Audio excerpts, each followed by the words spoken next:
ये यहाँ पर आपको 6 कुंडलियां मैंने बनाई हुई है, क्योंकि ये 6 बहुत ही सटीक कॉम्बिनेशन है जो आपको ध्यान रखना है। यदि किसी भी नेटिव की कुंडली के अंदर शुक्र या वीनस 7th हाउस में 8 साइन में हो, तो 7th हाउस में 8 साइन होगा जब भी टॉरस लग्न की कुंडली है, वृषभ लग्न की कुंडली के 7वें भाव के अंदर यदि शुक्र बैठा हुआ है, आपको लगेगा ये तो लग्न को एस्पेक्ट कर रहा है, लग्न को एस्पेक्ट कर रहा है, मगर ये संबंध विच्छेद का स्ट्रॉन्ग योग बनाता है। यदि आप लव अफेयर में है तो लव टूटने की पूरी संभावना होगी, और ऐसा जरूर निश्चित तौर पर रहा होगा। यदि आपकी कुंडली के 7वें भाव के अंदर शुक्र है तो इस तरीके की स्थिति आएगी, मगर कंडीशन ये है वो स्कॉर्पियो साइन के अंदर होना चाहिए, वृषभ लग्न की कुंडली होनी चाहिए। यहाँ पर मैंने एक दूसरी कुंडली बनाई हुई है, आप देखिएगा इसके अंदर आपका 2 साइन यहाँ पर 7वें भाव के अंदर रखा हुआ है। 2 साइन 7वें भाव में होगा तो 8 साइन लग्न में होगा, तो स्कॉर्पियो या वृश्चिक लग्न की कुंडली के जातक के यदि 7वें भाव के अंदर मरकरी बैठा हुआ है, बुध बैठा हुआ है, तो वहां पर भी संबंध विच्छेद के पूरे पूरे कॉम्बिनेशंस बनते हैं। यदि वहां पर लव अफेयर चल रहा है तो आपका लव अफेयर टूटने की संभावना होगी। यदि मैरिज हो गई है तो मैरिज के अंदर सेपरेशन के योग बनते हैं,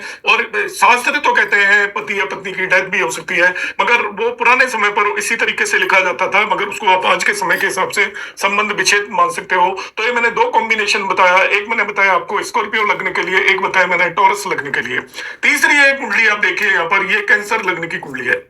यहाँ पर मैंने लग्न नहीं लिखा हुआ है, मगर एक कैंसर लग्न की कुंडली के 7वें भाव के अंदर जुपिटर यदि नीच का होकर बैठ जाए, ये आपका डेबिलिटेड या नीच का जुपिटर है, नीच का बृहस्पति 7वें भाव में बैठा हुआ है। कंडीशन ये है 7वें भाव में 10 साइन होना चाहिए, ये आपका कैंसर लगने की कुंडली होना चाहिए। तो ऐसे व्यक्ति की भी शादीशुदा जिंदगी या उनका लव अफेयर चल रहा है, मोहब्बत चल रही है, उसके अंदर ब्रेक जरूर आएगा। आपकी पहली मोहब्बत कामयाब नहीं होगी, इसके बाद दूसरी पॉसिबिलिटी है कि वो कामयाब हो जाए या ना हो जाए, मगर एक संबंध विच्छेद जरूर निश्चित तौर पर यहाँ पर योग बनता है। नेक्स्ट एक कॉम्बिनेशन है, चौथा कॉम्बिनेशन मैंने लिया हुआ है, यहाँ पर देखिए ये आपका कन्या लग्न की कुंडली है, या हम कह सकते हैं वर्गो लग्न की कुंडली के 7वें भाव में पाइसेस साइन आता है, और वहां पर यदि सैटर्न पाइसेस साइन के अंदर बैठा हुआ है वर्गो लग्न की कुंडली में, यह भी आपके संबंध विच्छेद को रिप्रेजेंट करता है। आपका हस्बैंड और वाइफ दोनों में से किसी